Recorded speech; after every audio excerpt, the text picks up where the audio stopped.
Bismillahirrahmanirrahim. Assalamu alaikum students. My name is Muhammad Usman Salim. I am from UGI Chemistry Department.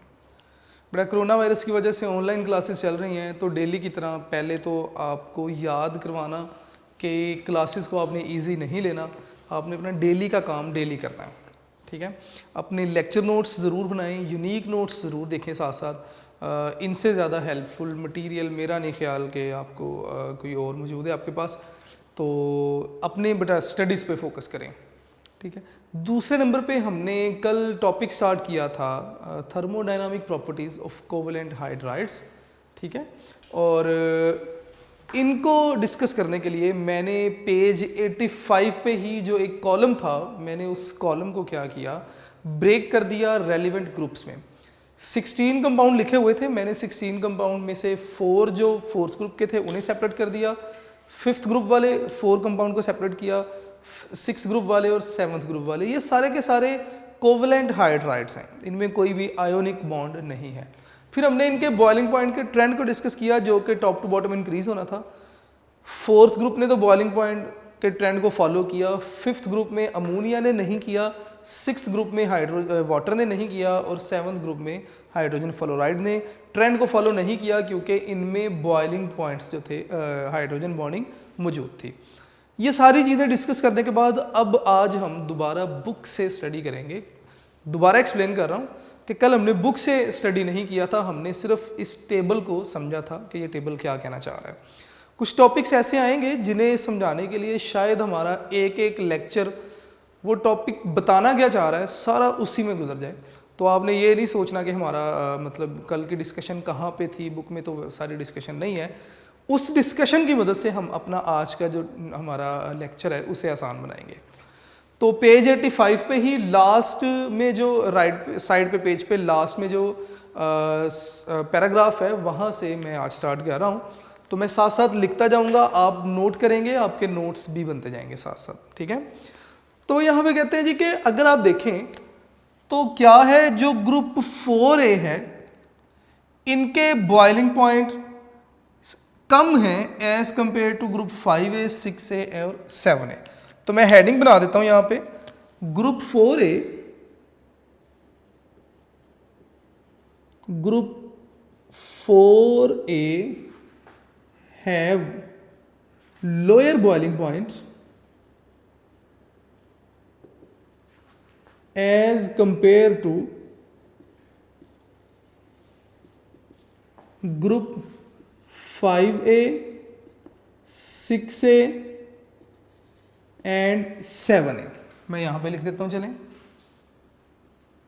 Group 5A, 6A और 7A के मुकाबले में 4A के जो boiling point है वो क्या है, कम है। उसकी रीज़न क्या है हमने वो डिस्कस करनी है जी आज। सबसे पहले तो इसका मतलब ये क्वेश्चन भी बन जाएगा कि why group 4A have lower boiling point as compare to 6A, 7A और 5A। बेटा अगर आप ग्रुप 4A को देखें तो इनमें जितने भी एटम्स आ रहे हैं, एक्चुअली हाइड्रोजन को छोड़ के आपने एटम्स देखने हैं।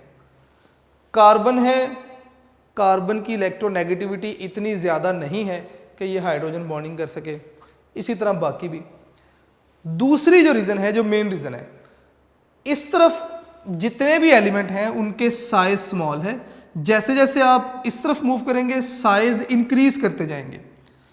तो स्मॉल साइज है, अगर साइज स्मॉल होगा तो पोलराइजेबिलिटी कम होगी, पोलराइजेबिलिटी कम होगी तो एलडीएफ नहीं होंगी, एलडीएफ नहीं होंगी तो बॉइलिंग पॉइंट लो होते जाएंगे, ठीक है। तो मैं यहाँ पे इसकी रीज़न लिख रहा हूँ कि इसके रीज़न क्या है। वो कहते हैं जी कि इन ग्रुप 4A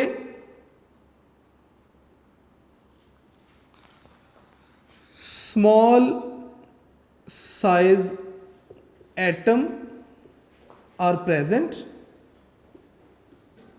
जो एटम्स हैं उनके साइज स्मॉल हैं, किसके मुकाबले में, ग्रुप 5A, 6A और 7A के मुकाबले में। मैं यहां पे लिख देता हूं एज कंपेयर टू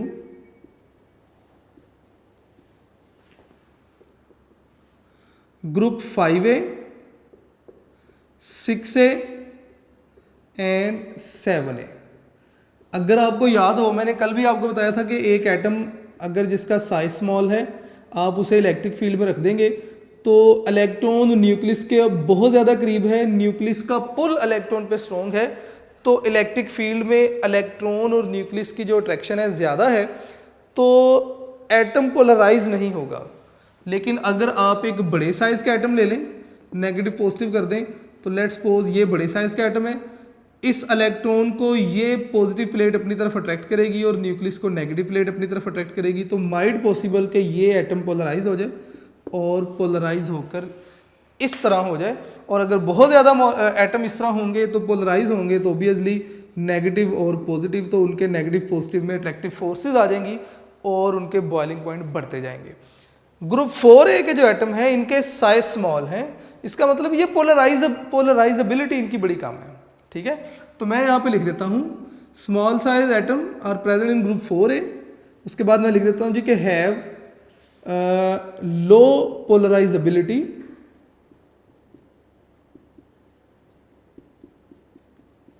इनकी पोलराइजेबिलिटी क्या है, लो है, and have lower boiling points as compare to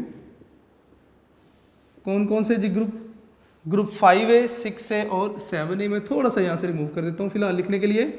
group 5A 6A and 7A, इनके मुकाबले में इनके बॉइलिंग पॉइंट इसलिए कम है क्योंकि साइज स्मॉल है।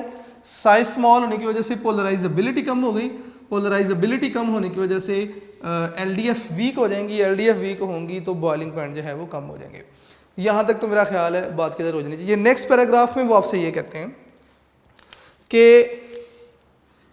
इन ग्रुप 6A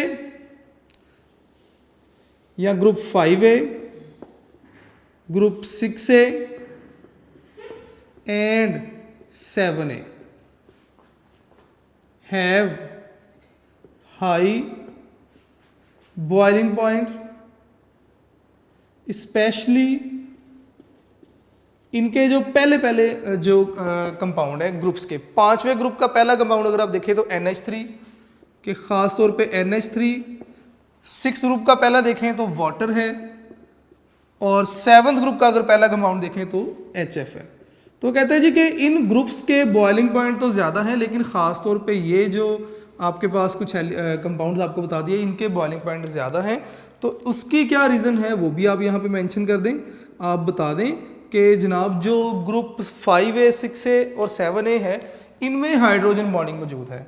तो मैं यहाँ पे लिख देता हूँ कि NH3 H2O एंड HF के ये जो आपने लिख दिया यहाँ पे NH3 H2O HF, ऑल इनमें नाइट्रोजन ऑक्सीजन और fluorine, nitrogen oxygen and fluorine are small size, इनके स्मॉल साइज हैं, एंड हाईली इलेक्ट्रोनेगेटिव,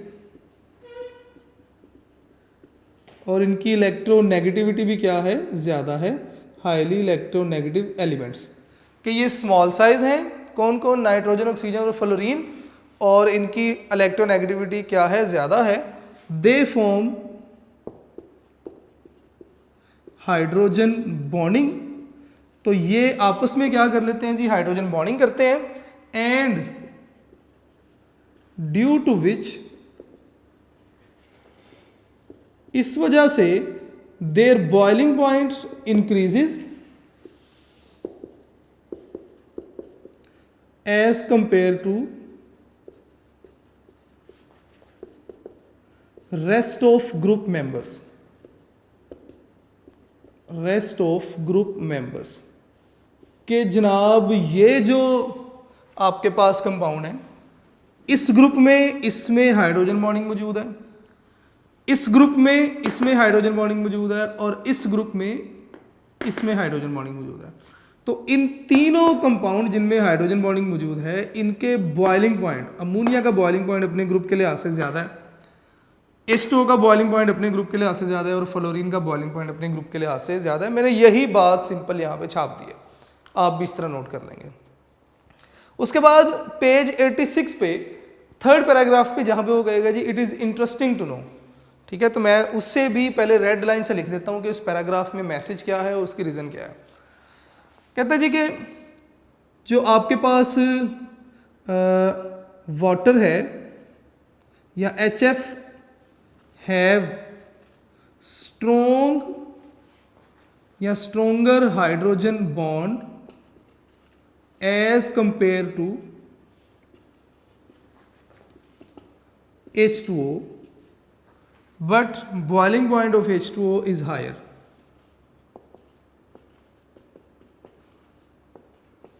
मैं दोबारा बताता चलूं कि ये जो मैं रेड लाइन से लिख रहा हूं ये क्वेश्चन भी बनते जा रहे हैं, ठीक है। यहाँ पे अगर आप y लिख दें, y 5a 6a 7a है high boiling point specially these one, तो क्वेश्चन बन गया। इसी तरह अगर आप क्वेश्चन लिखना चाहें तो YHF have stronger hydrogen bond as compare, या आप लिख दें यहाँ पे वाइल के HF जो है इसका हाइड्रोजन बॉन्ड स्ट्रोंगर है। अगर हाइड्रोजन बॉन्ड स्ट्रोंग है तो इसका बॉइलिंग पॉइंट ज़्यादा होना चाहिए, लेकिन वो कहता है जी कि वाटर का बॉइलिंग पॉइंट फिर भी HF से ज़्यादा है, यानी कि हाइड्रोजन बॉन्ड HF में स्ट्रोंग है लेकिन बॉइलिंग पॉइंट वाटर का ज़्यादा है, होना HF का ही बॉइलिंग पॉइंट भी ज़्यादा होना चाहिए था। तो ऐसा है क्यों, ठीक है। अगर आप इस टेबल में देखें तो वो कहता है जी कि ये जो HF है इसका बॉइलिंग पॉइंट ज़्यादा होना चाहिए था लेकिन वाटर का ज़्यादा है, उसकी रीज़न हमने भी यहाँ पे बतानी है। तो मैं यहाँ पे बेटे ऊपर वाली साइड रिमूव करूँगा ताकि ये टेबल इसी तरह लिखा रहे, हमें बार बार इसकी ज़रूरत पड़ेगी। तो ये साइड रिमूव करके मैं यहाँ पे ही जो नीचे क्वेश्चन लिख दिया उसका आंसर लिखने जा रहा हूँ, तो ज़रा साथ साथ बैठे रहेंगे और समझते रहेंगे। अगर आपको याद हो तो मैंने लास्ट लेक्चर में आपको बताया था कि फैक्टर जो कि हाइड्रोजन बॉन्डिंग को अफेक्ट करता है, और वो फैक्टर मैंने लिखवाया था डिफरेंस ऑफ इलेक्ट्रोनेगेटिविटी। अगर आपको याद हो तो प्रीवियस लेक्चर में मैंने आपको लिखवाया था कि वो फैक्टर जो हाइड्रोजन बॉन्डिंग को अफेक्ट करेगा दैट वाज इलेक्ट्रोनेगेटिविटी, यानी कि हाइड्रोजन बॉन्डिंग जो स्ट्रेंथ है, मैं यहाँ पे लिख देता हूँ स्ट्रेंथ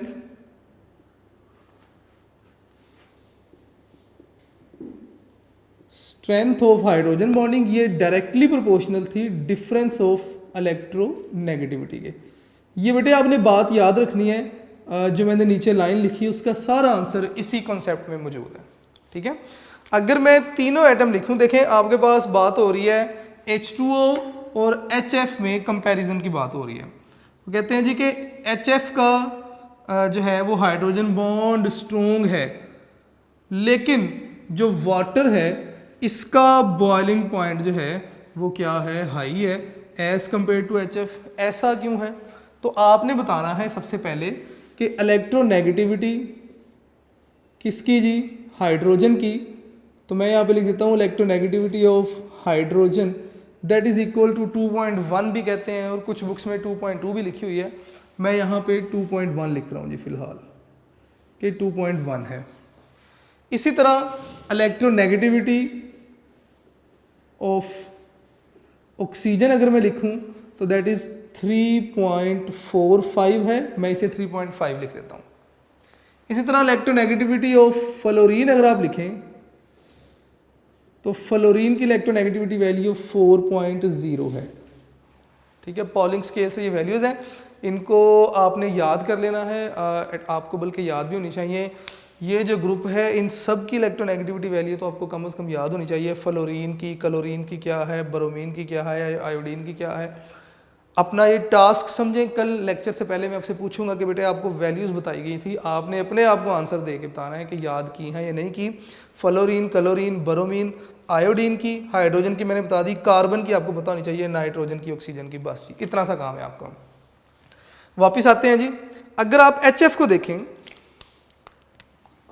मैं यहाँ पे लिख देता हूँ जी कि इन HF अगर आप HF की बात करते हैं तो इलेक्ट्रोनेगेटिविटी डिफरेंस अगर आप देखें तो फ्लोरीन 4 है और हाइड्रोजन क्या है 1, 2.1, तो हायर माइनस लोअर। देखें एक एटम ऐसा होगा जिसकी इलेक्ट्रोनेगेटिविटी ज़्यादा और एक ऐसा जिसकी इलेक्ट्रोनेगेटिविटी कम। तो ज़्यादा वाले में से कम को आप माइनस करें तो वही आपके पास डिफरेंस ऑफ इलेक्ट्रोनेगेटिविटी कहलाएगा। तो 4.0 माइनस 2.1, तो ये मेरा ख्याल बन जाएगा जी 1.9 आई गेस, कि ये आपके पास वैल्यू आ जाएगी HF के लिए। इसी तरह अगर आप वाटर के लिए देखें, H2O के लिए, तो H2O में जो इलेक्ट्रोनेगेटिविटी डिफरेंस आ रहा है, वो एटम जिसकी इलेक्ट्रोनेगेटिविटी ज़्यादा है वो है ऑक्सीजन, और कितनी है 3.5। तो मैं यहाँ पे लिखूंगा 3.5 माइनस हाइड्रोजन आता है 2.1, तो यहाँ पे आंसर क्या आ रहा है जी, that is 1.4।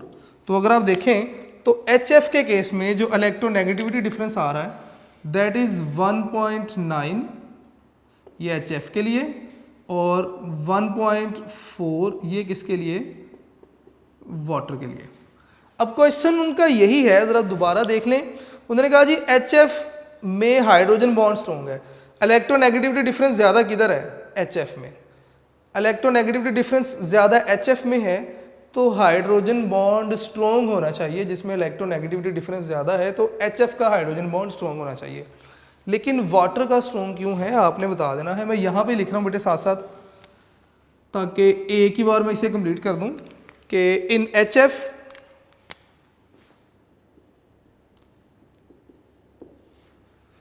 Electronegativity difference is greater and hydrogen bond is strong, कि हाइड्रोजन बॉन्ड स्ट्रॉन्ग है क्योंकि इलेक्ट्रोनेगेटिविटी डिफरेंस ज़्यादा है, बट इन H2O पर molecule hydrogen bonds are 2।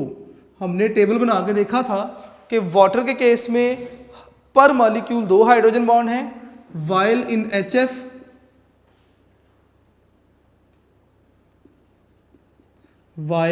HF hydrogen bond पर मॉलिक्यूल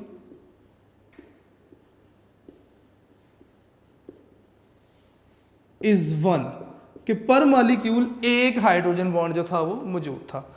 तो ज्यादा हाइड्रोजन बॉन्ड पर मॉलिक्यूल किस में आ रहे हैं, वाटर में। That's why water have high boiling point as compare to HF।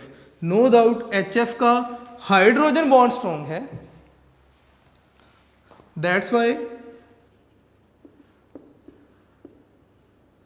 Water have high boiling point as compare to HF, के HF के मुकाबले में वाटर का बॉइलिंग पॉइंट ज़्यादा है। क्वेश्चन दोबारा सुन लें कि HF का हाइड्रोजन बॉन्ड स्ट्रॉन्ग है लेकिन वाटर का बॉइलिंग पॉइंट ज़्यादा है। क्यों? क्योंकि HF में पर मॉलिक्यूल एक हाइड्रोजन बॉन्ड है, वाटर में पर मॉलिक्यूल 2 हाइड्रोजन बॉन्ड है, इसलिए वाटर का बॉइलिंग पॉइंट ज़्यादा है। ये सारी डिस्कशन आपको ये बात समझाने के लिए थी कि हाइड्रोजन बॉन्डिंग की स्ट्रेंथ डायरेक्टली प्रोपोर्शनल है इलेक्ट्रोनेगेटिविटी डिफरेंस के। HF का इलेक्ट्रोनेगेटिविटी डिफरेंस ज़्यादा है, वाटर का इलेक्ट्रोनेगेटिविटी डिफरेंस कम है, इसलिए HF का हाइड्रोजन बॉन्ड स्ट्रॉन्ग है।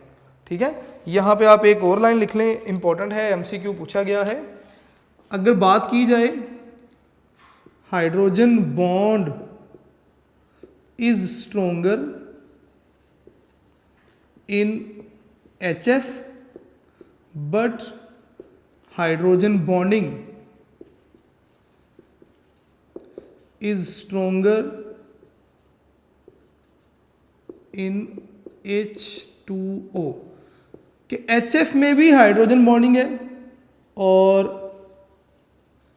H2O में भी हाइड्रोजन बॉन्डिंग है, लेकिन वो कहता है जी H2O में पर मॉलिक्यूल 2 हाइड्रोजन बॉन्ड्स हैं, इसलिए वाटर में हाइड्रोजन बॉन्डिंग स्ट्रॉन्ग है और HF में हाइड्रोजन बॉन्डिंग वीक है क्योंकि HF में पर मॉलिक्यूल एक हाइड्रोजन बॉन्ड है। HF की हाइड्रोजन बॉन्डिंग वीक है, वाटर की हाइड्रोजन बॉन्डिंग स्ट्रॉन्ग है। लेकिन अगर हाइड्रोजन बॉन्ड सिर्फ एक के लिहाज से बात करें तो HF का हाइड्रोजन बॉन्ड स्ट्रॉन्ग है, वाटर का हाइड्रोजन बॉन्ड जो है वो वीक है। ठीक है, तो ये कुछ डिस्कशन थी relevant to the covalent properties of thermodynamic properties of covalent hydrides. Last में अगर आप लास्ट वाला जो पैराग्राफ है अगर आप उसे देखेंगे तो वो कहता है जी कि अगर आप पीरियड वाइज पीरियोडिक टेबल में देखें बॉइलिंग पॉइंट, इस तरफ देखिएगा जी ज़रा, अगर ये एक पीरियड है, next period, next period, next period, अगर आप पीरियड वाइज देखेंगे तो जो नीचे वाला ग्रुप है या नीचे वाला पीरियड है उसका बॉइलिंग पॉइंट ऊपर वाले की निस्बत ज़्यादा होगा, नीचे वाले का बॉइलिंग पॉइंट ज़्यादा है। क्यों? क्योंकि आप एक स्टेप नीचे आएंगे, साइज इंक्रीज होंगे, साइज इंक्रीज होंगे, पोलराइजेबिलिटी इंक्रीज होगी, पोलराइजेबिलिटी इंक्रीज होगी तो बॉइलिंग पॉइंट जो है वो इंक्रीज हो जाएंगे। तो ये आपके पास थर्मोडायनामिक प्रॉपर्टीज थी कोवलेंट हाइड्राइड्स की। टॉपिक आसान था, मुश्किल नहीं था अगर आप सिर्फ बुक में वर्ड टू वर्ड चलेंगे, लेकिन मैंने कोशिश की कि आपको सारी रीजंस पता होनी चाहिए कि बुक कहना क्या चाह रही है। इसके बाद बेटे हम अपने नेक्स्ट टॉपिक की तरफ मूव करेंगे। सॉल्युबिलिटी है, तो नेक्स्ट टॉपिक इससे रिमूव करते हैं और सॉल्युबिलिटी को डिस्कस करते हैं जी साथ साथ। नेक्स्ट है जी आपके पास solubility of the compounds containing hydrogen bonding, कि ऐसे कंपाउंड्स जिनमें हाइड्रोजन बॉन्डिंग मौजूद है, यहाँ पे बात होगी उनकी सॉल्युबिलिटी की। पेज ये 86 है हमारे पास। टॉपिक है जी solubility of hydrogen bonded molecule.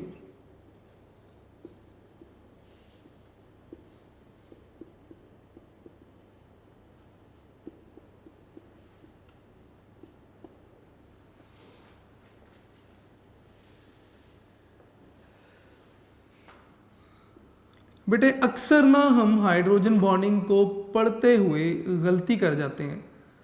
हम कहीं ना कहीं इसी चीज़ में खोए रहते हैं कि हाइड्रोजन बॉन्डिंग है क्या, कि हाइड्रोजन और फ्लोरीन ने एक एक इलेक्ट्रॉन शेयर किया है, ये इनका कोवलेंट बॉन्ड है।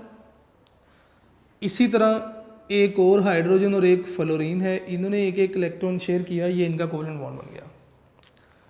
Partial positive charge, partial negative charge, partial positive charge, partial negative charge. ये जो बॉन्ड है जो कि इलेक्ट्रॉन की शेयरिंग से बना, ये कोवेलेंट बॉन्ड है। अगर मैंने कभी भी इसका नाम लेना हुआ तो मैं इसे कोवेलेंट बॉन्ड कहूंगा। मैं दोबारा अपनी बात रिपीट कर रहा हूं, मैंने कभी भी इसका नाम लेना हुआ तो मैं इसे कोवेलेंट बॉन्ड ही कहूंगा बिटवीन हाइड्रोजन एंड फ्लोरीन।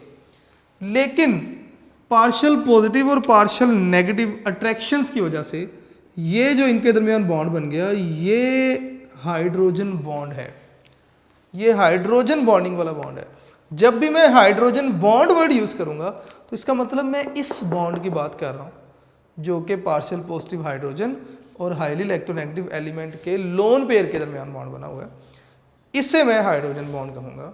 अगर मैं इस बॉन्ड का नाम लूँगा तो मैं हमेशा कोवेलेंट बॉन्ड का नाम लूँगा। ठीक है, तो ये थोड़ा सा डिफरेंस जो है ना वो आपने ज़हन में रखना है। तो अब आपके पास टॉपिक आ रहा है solubility of hydrogen bonded molecules, यानी कि ऐसे मॉलिक्यूल्स जिनमें हाइड्रोजन बॉन्डिंग मौजूद है। अब उनकी सॉल्युबिलिटी की बात करेंगे। देखिए बेटे, आसानी के लिए सबसे पहले तो आपको थोड़ा सा कॉन्सेप्ट क्लियर होना चाहिए। हमने शुरू से एक स्लोगन पढ़ते आ रहे हैं केमिस्ट्री में, लाइक डिजोल्व लाइक का, कि पोलर कंपाउंड पोलर सॉल्वेंट में डिजोल्व होंगे, non polar compound non polar solvent में डिजोल्व होंगे। मैं अपनी बात दोबारा रिपीट कर रहा हूँ, पोलर जो कंपाउंड हैं जिनमें partial positive partial negative charges आ जाते हैं, ये पोलर सॉल्वेंट में ही डिजोल्व होंगे, और जो नॉन पोलर कंपाउंड है वो नॉन पोलर में डिजोल्व होंगे। अब जरा पोलर नॉन पोलर में फ़र्क देख लेते हैं। तो सबसे पहला स्लोगन तो था कि पोलर कंपाउंड्स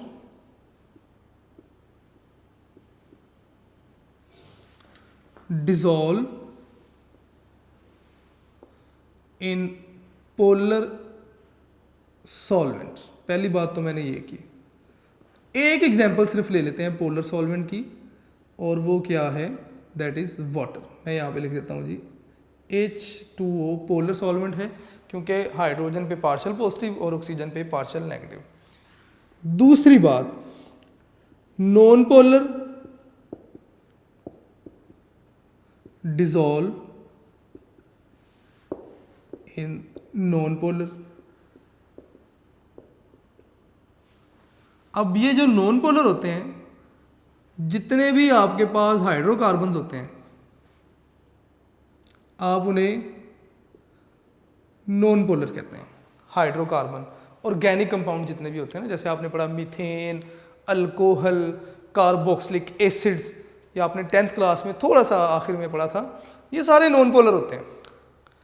पोलर पोलर में डिसॉल्व होता है, नॉन पोलर में। पोलर और नॉन पोलर आपस में डिसॉल्व नहीं हो सकते। पहली बात तो ये होगी बेटे। इसका मतलब वाटर और हाइड्रोकार्बन्स आपस में डिसॉल्व नहीं हो सकते। अब मैं नेक्स्ट बात की तरफ आ रहा हूं, लेकिन बात तो इसके उल्ट हो जाएगी। वो कहता है जी कि वाटर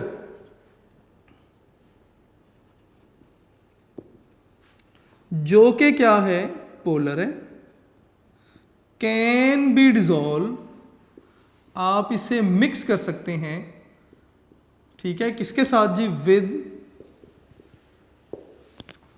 अल्कोहल। वाटर को आप अल्कोहल में मिक्स कर सकते हैं। अल्कोहल क्या है, नॉन पोलर है। ये कैसे हो गया? अभी तो हम कह रहे थे जी कि पोलर सिर्फ पोलर में डिसॉल्व होंगे, नॉन पोलर सिर्फ नॉन पोलर में होंगे। फिर मैंने कहा जी कि वाटर को आप डिसॉल्व कर सकते हैं अल्कोहल में, जबकि वाटर तो पोलर है, अल्कोहल क्या है, नॉन पोलर है। तो उसकी रीजन क्या है? Because both have hydrogen bonding, because both have hydrogen bonding. तो इसका मतलब ये हुआ कि सिर्फ पोलर और नॉन पोलर से हटके भी जो डिसोल्यूशन है उसका एक और कॉन्सेप्ट भी आता है, दैट इज हाइड्रोजन बॉन्डिंग। ऐसे कंपाउंड्स या ऐसे सॉल्वेंट्स जिनमें हाइड्रोजन बॉन्डिंग मौजूद है वो एक दूसरे में मिक्स हो सकते हैं, फर्क नहीं पड़ता वो पोलर है या नॉन पोलर है।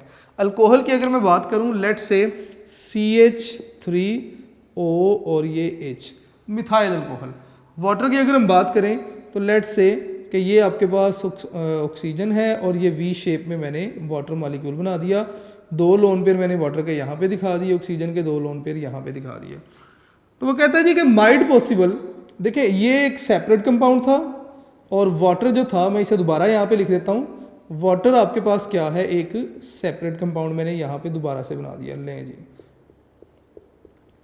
वो कहता है जी माइट पॉसिबल के ड्यूरिंग द प्रोसेस इस तरह होगा कि ये जो हाइड्रोजन है वाटर का, ये अल्कोहल के इस लोन पेयर को अपनी तरफ क्या करेगा, अट्रैक्ट करेगा। और मैं अट्रैक्शंस को रेड से दिखा देता हूँ क्योंकि हम हाइड्रोजन बॉन्डिंग को स्टार्ट से ही रेड से डिनोट कर रहे हैं। तो अगर आप देखें तो इसने, वाटर के इस हाइड्रोजन ने अल्कोहल के इस ऑक्सीजन को अट्रैक्ट करना शुरू कर दिया। मे बी ये हाइड्रोजन अल्कोहल के किसी दूसरे ऑक्सीजन को अट्रैक्ट करेगा, मे बी वाटर का ऑक्सीजन अल्कोहल के किसी हाइड्रोजन के साथ अट्रैक्शन बनाएगा। तो जब ये हाइड्रोजन बॉन्डिंग आपस में बन गई मॉलिक्यूल्स की, तो इसका मतलब ये आपस में मिक्सअप होना, डिसॉल्व होना शुरू हो जाएंगे। इसलिए अल्कोहल और वाटर जो है मिक्स हो सकते हैं। नेक्स्ट वो इसी तरह कहता है जी कि कार्बोक्सिलिक एसिड को भी आप डिसॉल्व कर सकते हैं जी वाटर में। तो मैं यहाँ पे लिख देता हूँ जी कि कार्बोक्सिलिक एसिड्स,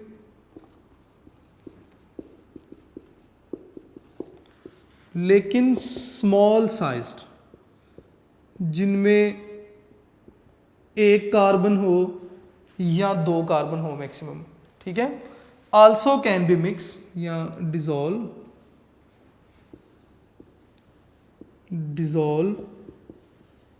इन वाटर, ये भी वाटर में डिसॉल्व हो सकते हैं। कार्बोक्सिलिक एसिड जो हैं इनके लिए अगर मैं मेंशन कर दूं तो ये नॉन पोलर है और वाटर हमें पता है क्या है, पोलर है। यहाँ पे भी पोलर और नॉन पोलर डिसॉल्व हो रहे हैं। रीज़न यहाँ पे भी क्या है, इनके दरमियान भी हाइड्रोजन बॉन्डिंग बन सकती है। कैसे? अगर आप कार्बोक्सिलिक एसिड देखें तो CH3 या चले लिख देते हैं C डबल बॉन्ड O और O और H लोन पेयर, और इसी तरह वाटर अगर मैं बना दूं तो एक वाटर का हाइड्रोजन ये और एक हाइड्रोजन ये। तो माइट पॉसिबल कि वाटर का ये जो मॉलिक्यूल है इसका हाइड्रोजन ऑक्सीजन के इस लोन पेयर को अट्रैक्ट करे, और इसी तरह ये हाइड्रोजन किसी दूसरे कार्बोक्सिलिक एसिड के लोन पेयर को अट्रैक्ट करेगा। वाटर का जो ऑक्सीजन है इससे कार्बोक्सिलिक एसिड का कोई हाइड्रोजन अपनी तरफ अट्रैक्ट करेगा। तो इस तरह कार्बोक्सिलिक एसिड और वाटर भी आपस में मिक्स हो सकते हैं। किस वजह से? Due to the presence of hydrogen bonding. ठीक है, तो ये बेटा आपके पास जो नेक्स्ट टॉपिक था solubility of hydrogen bond molecule, कि ऐसे कंपाउंड जो कि पोलर या नॉन पोलर भी हैं लेकिन अगर उनमें हाइड्रोजन बॉन्डिंग मौजूद है तो they can be dissolve in each other. तो नेक्स्ट हमारे पास जो टॉपिक आता है that is structure of ice. अगर मेरे कैमरामैन मुझे टाइम बता सकें ताकि हम फाइनल कर सकें कि इस टॉपिक स्टार्ट किया जा सकता है या नहीं। जी, तो नेक्स्ट टॉपिक है जी हमारे पास स्ट्रक्चर ऑफ आइस, लेकिन चूंकि टाइम कंप्लीट होने की वजह से टाइम जो है वो अप हो चुका है, इसलिए हम स्टार्ट नहीं कर सकते। थोड़ी सी हम इम्पॉर्टेंट इन्फॉर्मेशन देख लेते हैं। यहाँ पे बात की गई हाइड्रोजन बॉन्डिंग की जो थर्मोडायनामिक प्रॉपर्टीज़ है उसमें आपसे एक बात की जाएगी कि HCl is a border line case.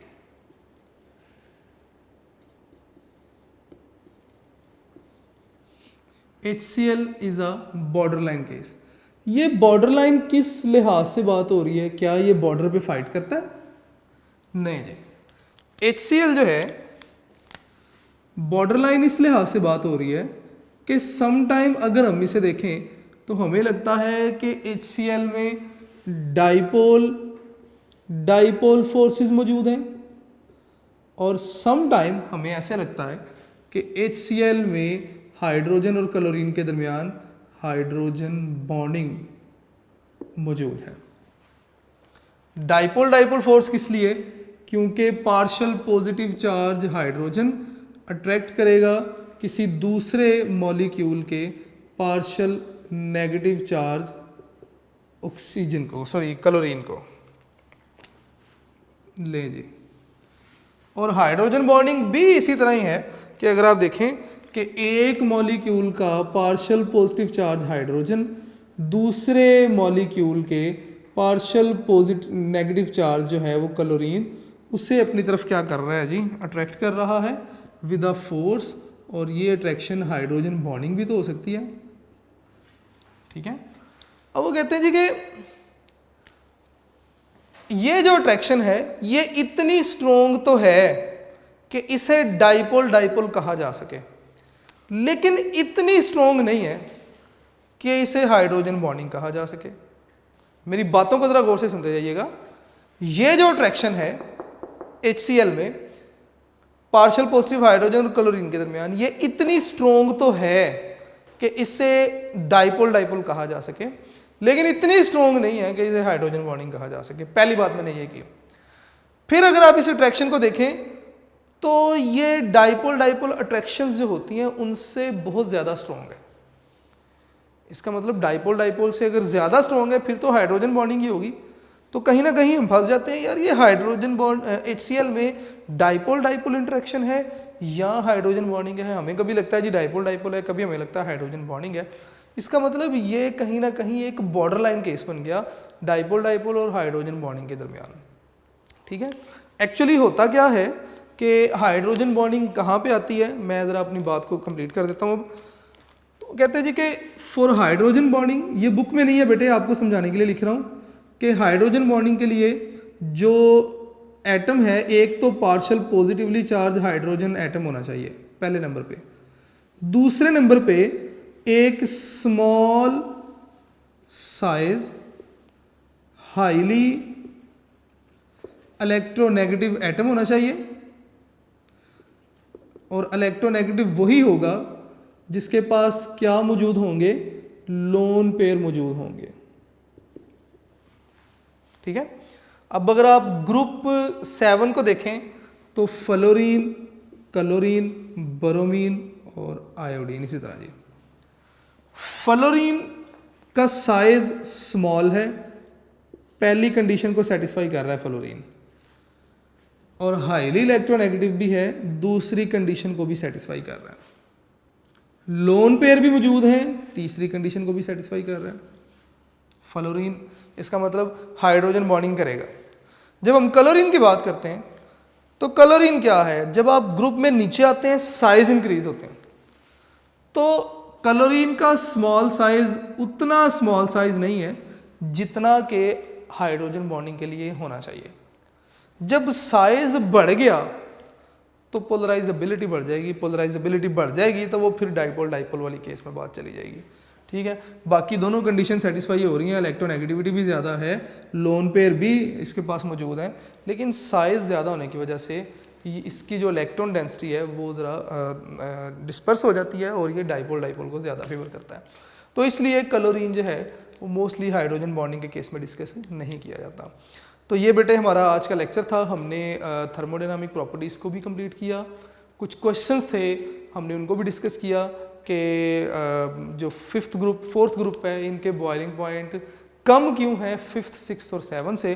फिर हमने डिस्कस किया कि H2O, HF और NH3 में ये इनके जो बॉइलिंग पॉइंट है इनके rest of the group member के लिहाज से ज़्यादा क्यों है।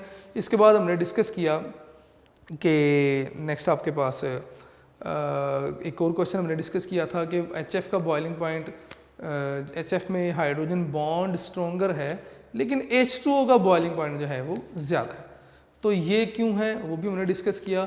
उसके बाद हमने solubility of hydrogen bonded molecules को डिस्कस किया। बड़ा स्लोली मैं कोशिश की कि आप तक मैसेज पहुंचा दूं, लेकिन फिर भी आप इसे जब तक आप नहीं बैठ के पढ़ेंगे घर पे, मैं चाहे सेम लेक्चर से किसी दूसरे तरीके से इसी लेक्चर को दोबारा डिलीवर कर दूं, लेकिन जब तक आप मेहनत नहीं करेंगे तो चीज़ें मुश्किल रहेंगी आपके लिए। ठीक है जी, तो बेटा ये हमारा आज का लेक्चर था। आपने अच्छे तरीके से लेक्चर प्रिपेयर करना है।